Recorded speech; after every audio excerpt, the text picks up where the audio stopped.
Majnun haqiqatda Layloni ishqida adoyi tamom bo'lib, har narsaga qarasa Layloni ko'rar ekanda endi. Boshqa hech narsani ko'rmay qolibdi endi. Bir kun odamlar namoz o'qib tursa, oldidan o'tib ketibdi endi.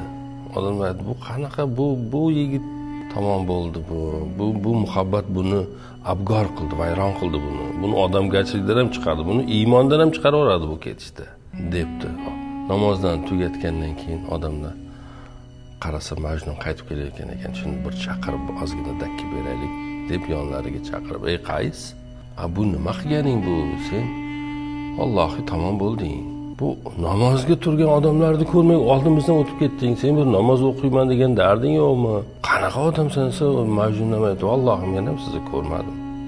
Haqiqatan qalbimga Layloni surati o qadar joylashdiki, boshqa hech narsani ko'rmayapman. Ammo meni o'ylantirgan boshqa bitta narsa bor. Agar siz ham Allohni sevganingizda meni ko'rmasligingiz kerak. Mana men Laylini sevganim uchun hech kimni ko'rmadim, sizni ham ko'rmadim-ku.